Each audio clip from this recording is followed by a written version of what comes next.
I was having a conversation with my wife this morning, and it was a pretty interesting conversation. And she was asking me some questions on a topic I had treated on the podcast earlier, where I was talking about the three P's in personality, or the three P's of personality. And in that podcast, I had grouped people into three broad groups. And the first group were the perfectionists. And then the second group were the pragmatic people or the practical people. And the third group of people were the playful people. And my wife was asking me some questions. And as we were conversing, she said, do I think it's ideal for perfectionists to hang out with other perfectionist people and pragmatic people to seek audience with other pragmatic people and playful people? That do we learn best with people in our group? Do we learn best from them? Which was an interesting question. It was a very interesting question because it was something I'd been ruminating about, and I want to share it today on the podcast. And I want to talk about teaching or learning and relationships. Learning and relationships, or relationships and learning. Two very important parts of life. Building relationships and building your mind in terms of your knowledge base and things like that. Learning. Two very important things. Two things that the human being seeks. We seek company and we seek answers. Instinctively, the human being is communal, and the human being is also curious. So that comes by instinct. We are very curious people, and we are very communal. Now, some people like large communities, but some people like very small communities. So someone might be thinking, I'm not a communal person, I'm a very indoors person, I don't like. But the human being is not one that is built for solitary living.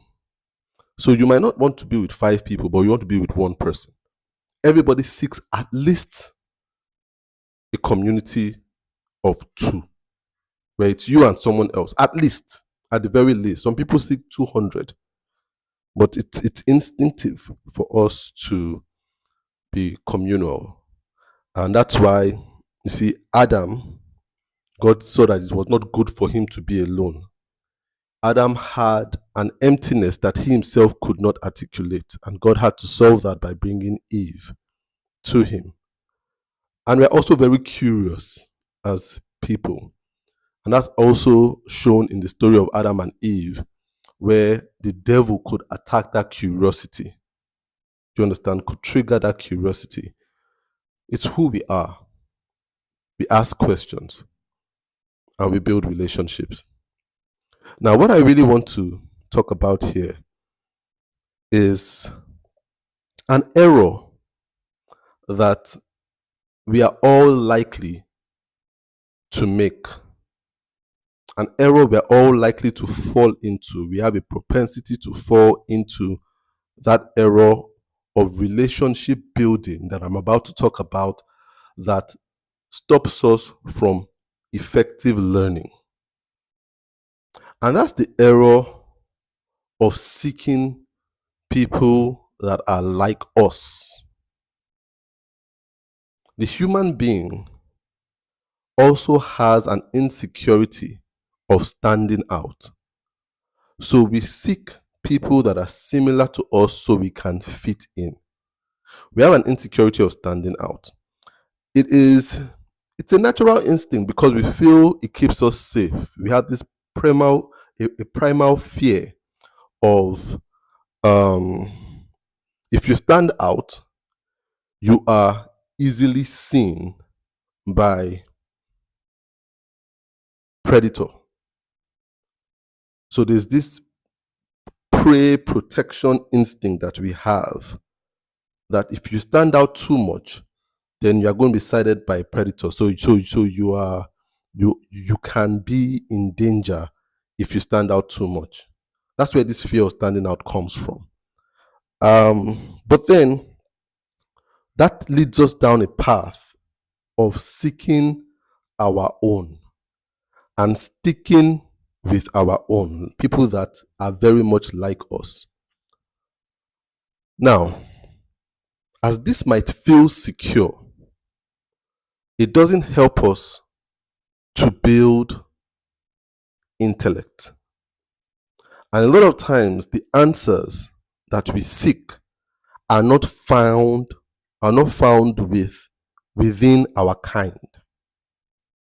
The answers we seek are not found within our kind. And it's very important that we get to know this. Because I see it a lot when I look out today, especially on social media. You see a lot of people that have incredible following because you find people who follow them because they can relate to them. So a lot of people seek wisdom through experience, through relatable experiences. So we fall into this error of, I think I should be with this person, or build a community with this person, or join this person's community because it seems like they are speaking my mind. Speaking my mind. It's like they understand me. They are speaking my mind.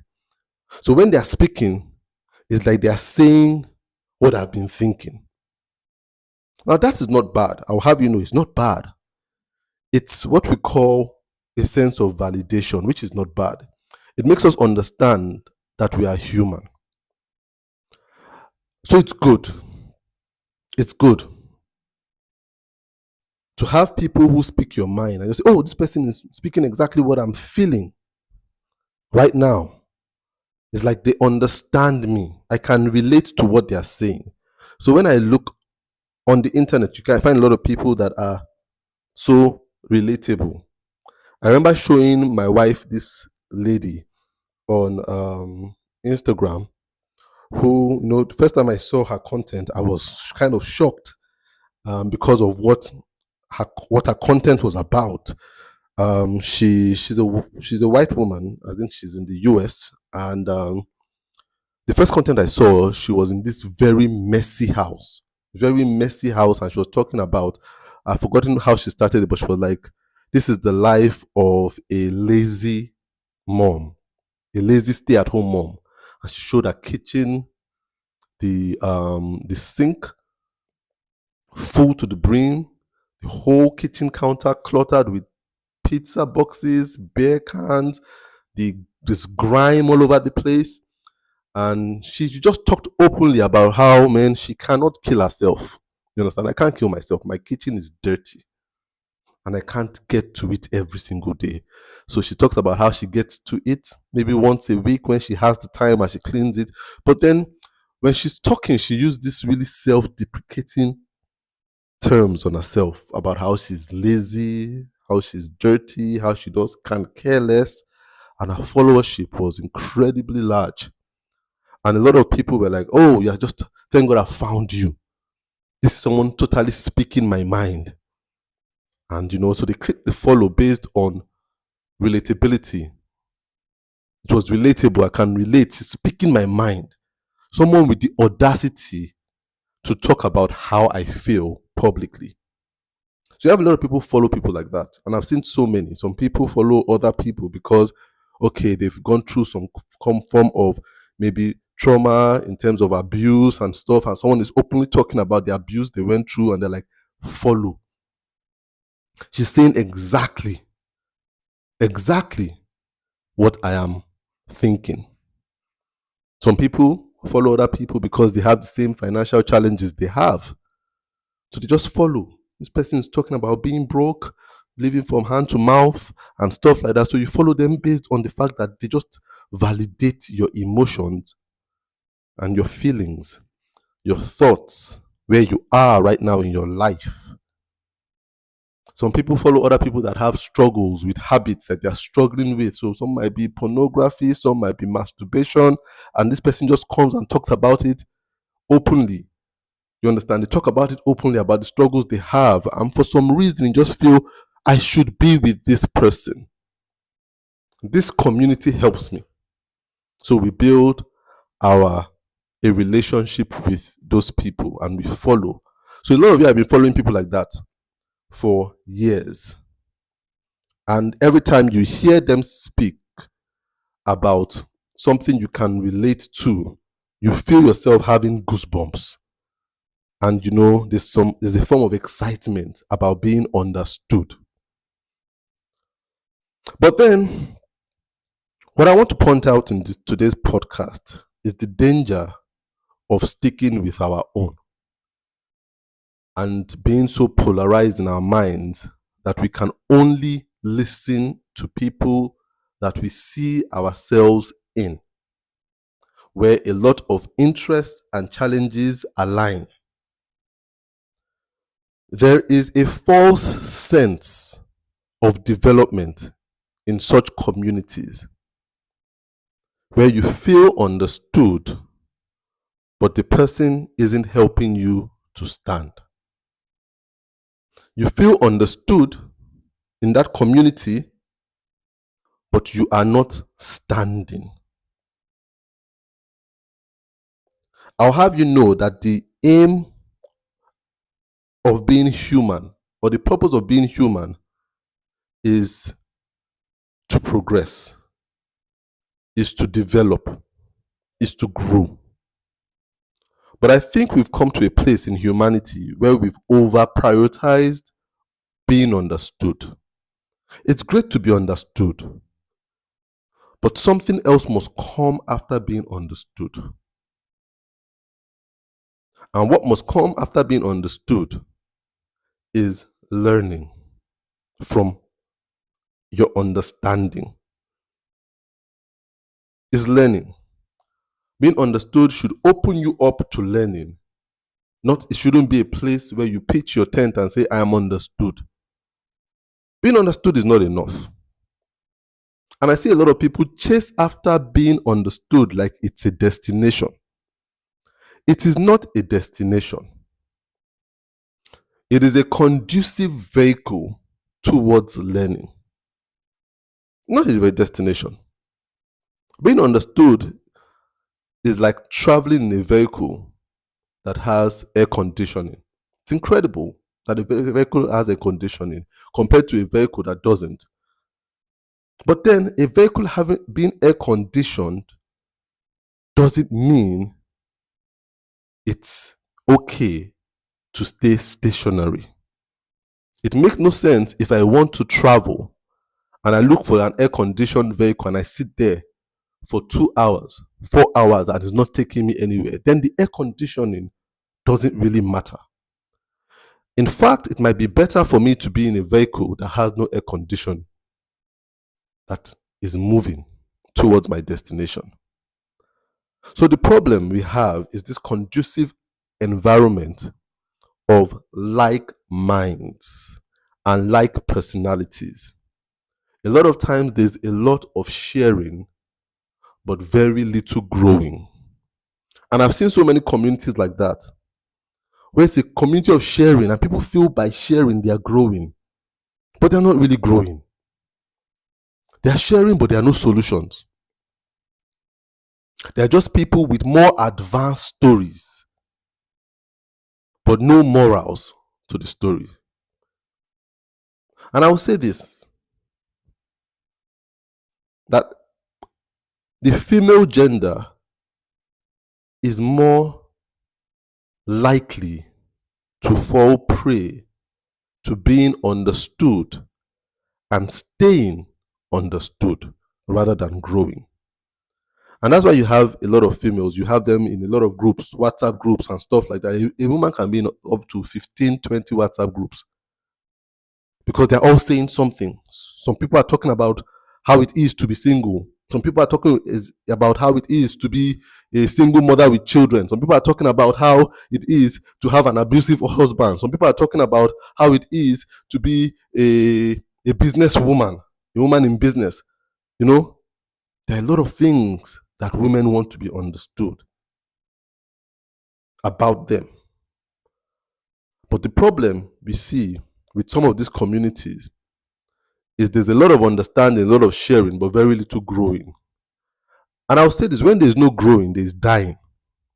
And that's why you see that some of these communities, in the end, what happens is death. A death. And what happens is this, there might be some infighting, some backbiting and stuff like that. Some factions begin to develop, and then there's something that started out being good, ends up with a lot of bile. Because as the human being, there is more to us than being understood. Understanding is a vehicle towards which you must gain knowledge and insight. Insight is very important. So some of you are following some people, you've been following them for a long time on social media, but then when you really take account, have you really grown in that habit? Have you really grown in overcoming that habit that person was talking about, that you feel that they can relate with you on? So they talk about pornography, and then talk about the experience with pornography, and you follow them, and you've been following them for 2 years now, but 2 years after, have you really overcome, or are you really overcoming that habit of pornography or masturbation or lying? Is it really helping you? Is it? Like that woman that was talking about, I'm such a dirty woman, such a lazy housewife. It's great when you're listening to it, because then you feel like I'm not being judged. But then afterwards, what is being poured into you? Are you growing as a person? So we must not choose wisdom by relatable experience. And I'll tell you what we should choose wisdom by. I was reading the Bible, and in John chapter 4 is a pretty interesting story where Jesus was talking about it's a story of Jesus and the woman at the well, the Samaritan woman at the well. And it starts out with Jesus and his disciples on a journey, and they came to a Samaritan village. And this village was called Sychar. And Jesus stayed at a well to rest while his disciples went further to look for food. And at that well, a woman came about to draw from the well, and Jesus asked her for water. Now it's interesting, the dynamics of this conversation between Jesus and this woman. Now, the first thing the woman said to Jesus was, "You are a Jew, and I am a Samaritan woman." That statement is packed. We do not understand this because we live in the era we are living in right now, and we are not Jewish in Jesus' time. That was a packed statement. That was a statement of contrast. There's so much contrast packed in that statement. You are a Jew. I'm a Samaritan. You see, we don't understand the level of dichotomy between the Jews and the Samaritans. That's why when we read the story or hear the story of the Good Samaritan, we don't understand that these guys did not identify with each other. They were like oil and water. They did not mix. And that's what this woman was telling Jesus. Culturally, we are enemies. We are enemies. We don't mix. We don't see eye to eye. I'm trying to think of a scenario of people that don't mix like that in the world. And it's very, very hard to think of people that are so polarized like that in the world. that are highly polarized. I'm really struggling to think because I don't think we are experiencing this level of polarization in the world that they had. At a point, they didn't see themselves as human beings. The Jews did not see the Samaritans as worthy to be human beings. And the Samaritans shared the same sentiments about the Jews. The Jews thought that sheep were more important than Samaritans. Not only this, she said, "You are a Jew and I am a Samaritan woman." She also identified to Jesus that there was a sexual difference in their sex. I don't know whether that's called a sexual difference or a sexuality difference. I'm not even sure. But then there was a difference in their sex. You are a man, I am a woman. Now there was a big, you see, we need to understand what was going on in that time. Women did not just talk to men, and men did not just talk to women. Especially if the woman was someone that was old enough to be married, so you consider they were married. You don't talk to her directly, you talk to her through her husband. And she doesn't talk to you. So there were cultural differences and there was gender differences. And this woman was stating that. Now, she also stated, if you read along when Jesus was trying to get to talk to her, she said, "Tell me why it is that you Jews insist that Jerusalem is the place to worship, while we Samaritans claim it is here at the Mount Gerizim that our ancestors worship." So she told him 3 things. Cultural differences. You are Jew. I am Samaritan. Ethnically, we are different. Gender differences. You are a man, I am a woman. Spiritual belief systems. Different. You people hold on to this Jerusalem as your holy land, and we say it is this our Mount Gerizim. Why are we having this conversation? Why are you reaching out to me? We have nothing alike. And this woman was about to miss out on the biggest opportunity of her life, because she was looking at this guy doesn't share my experience. He is by no means relatable. And that's how we are. We write off people that feel like I can't relate with him. So you see people say, I can't listen to this person. He's just a rich kid. What does he know about my struggles? So when a rich person is trying to talk to you or make content about how to live your life in a hard environment like Nigeria, like, who are you? Is your father not a billionaire? Father is a billionaire. How dare you take a mic to talk about how it is to live in a hard economy? Switch off that content. You would rather listen to somebody else that talks about how they grew up in poverty, because you can see your situation in theirs. Oh, I must be following that person. I can relate. He understands me. Relatable. You want to be understood, but that person is not helping you to stand. Some of you look at gender. How dare he talk about women and how women feel?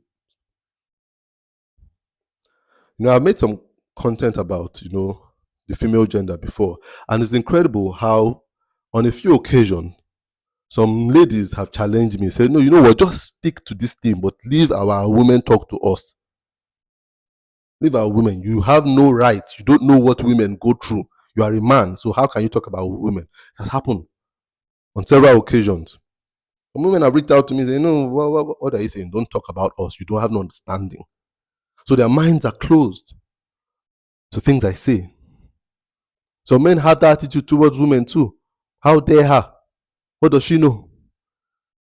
She doesn't know Jack. She can't talk to me about this. There are some men, the time when I used to watch sports a lot, I used to watch football a lot, I realized I had that mentality. Sometimes there are some pundits that will come and I'll be like, oh, give the mic to this man, Jerry. But then, I started listening, and there was this particular woman. who used to analyze, and I was like, I wish you could talk some more. Do you understand? Sometimes we're so close-minded. We're like, what does she know? She's a woman. She can't say anything about sports. What does she know? Why should I listen to her? Why should I listen to her about finances? What does she know? She has a rich husband taking care of her. Closed mind bring big polarization, thick polarization, because we are looking for people with shared experiences. A lot of times we have this religious divide. He's a Muslim. Why are you listening to him? Why are you listening to a Muslim's podcast? He's a Christian. Why are you listening to a Christian's podcast? The guy is a Buddhist. Can't listen. Can't make any sense. Why should I follow him? Some people ask me, why are you following this guru? He's a guru now. He's a Buddhist. You don't follow him. I'm surprised to see you following him. Why should you follow him? Can't say anything good. Difference in religious beliefs. What can he actually tell you that you need? Why should you join his community as a Christian, as a Muslim? We have a lot of people too, and this is particularly sad because this is being hugely propagated. They have this African belief system, so African traditional system. So everything they tell you is Christianity is from the West, is a white man's religion. Why listen to them? They don't understand us. Highly polarized. And it makes us small-minded. Christianity is a white man's religion. It's not a black man's religion. They don't understand us. And you have a lot of people too that are Christians that are very judgmental of African traditional religion. African traditional religion. What sense will come out of all this, what they're talking about, all these African gods? That demonic stuff? What sense can it be making? Doesn't go to church. Polarization. Because we don't have a shared experience. We don't see ourselves in them. And this lady didn't see herself in Jesus. And Jesus told her, only if you knew who was talking to you. Now, what did Jesus mean by that? A lot of times, we go with our eyes. And our eyes means, can I relate with this person? Is this person relatable? Do they seem like they understand me?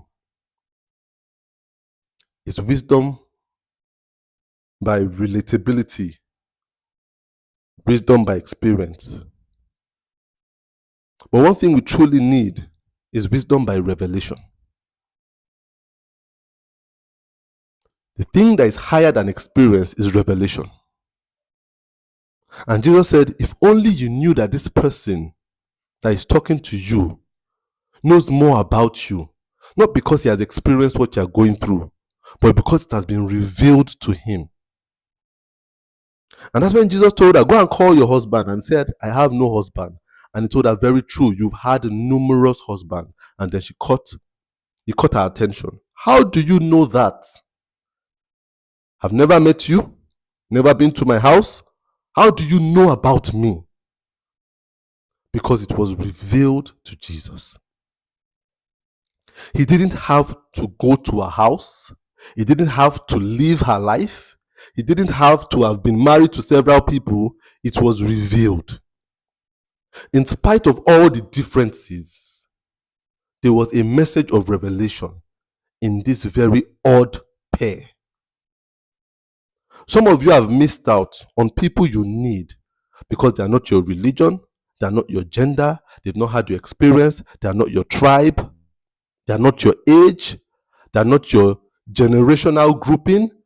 They are millennials, they are Gen Z, they are boomers. I cannot listen to them. I only listen to Gen Zs. Problem. And somebody that is a boomer, 70-year-old, has more revelation about Gen Zs than Gen Zs have about Gen Zs. Someone who is a woman has more revelation about men than men have about men. Someone who is a Christian has more revelation about Muslims than Muslims have about Muslims. Someone who is a Buddhist has more revelation about Christians than Christians have about Christians. Revelation is how we choose our association. And that's by not being polarized in our minds and actually taking time to listen. Some of you have scrolled past people because of their looks, their ethnicity, their race, their gender. You scroll past them. What do they have to say? Not knowing that these people might have more revelation than you think. And revelation is what helps us to grow. Someone who can reveal what the problem is and what you actually truly need. Sometimes we don't need groups where people are sharing. We need group where someone is revealing. Some of you have gone to churches because the pastor, he dresses in a way like, oh, man, he understands me. Has a tattoo, has braids, has, looks a particular way. So I'm like, I'm going to that church. But you don't go to the one where the pastor is wearing, an oversized suit. He doesn't look as cool, but he has a message for you. You judge the church and look, what are they singing? They are singing from old hymn books. I shouldn't be here. I need a place where they are throwing lights and modern songs, not when they are playing the pipe organ. But then there's a revelation for you there. You see, when this woman took away all the differences and aligned with the revelation, she was more than excited because all her troubles found a solution in one day through one interaction. She said, come and see a man that knows everything I ever did. There's someone out there for you. It's great to have a community of people that understand you. It's great to be understood. It's a need we have. But we must not grind our heels there.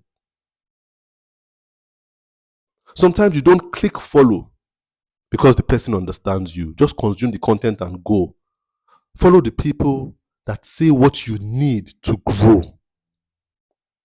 So take a census of your followership and your activities and your content. Are they just giving you goosebumps? Or are they growth marks that you can have saying, I am growing? Are they speaking your mind or are they building your mind? We put too much emphasis, too much attention to who is speaking your mind as opposed to who is building your mind. They are not speaking your mind. They are saying what your mind has never known. We need to be less polarized. Some of you need to be more open-minded. More open-minded. Some of you would never read a book unless it's Christian literature. I truly believe that's a big mistake. A big mistake. I have a book I read last year. It's called Meditation by a man called Osho. Now, Osho was not a Christian. He was an Indian guru. I think he was a Buddhist to a large extent. But that is like one of the best books I've read on meditations in my life. Oh, he said so many deep things there. So many deep things about meditation that has helped me as a Christian to meditate better. But he's not a Christian. Imagine if I didn't get that book because he was not a pastor. We need to open our minds more. Because somebody has a revelation for us, but they are not like us. They are not like us. Some of you are following people with devices that need a solution to their problem themselves. But I see them with huge following because people can relate. Then you see the blind leading the blind. Just that there's a blind man that is more aware of the environment. He has been blind longer.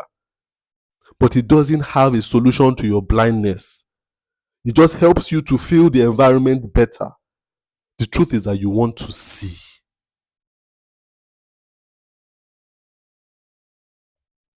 We need to be less polarized and more open. For someone, that's what you need this year. No more, no less.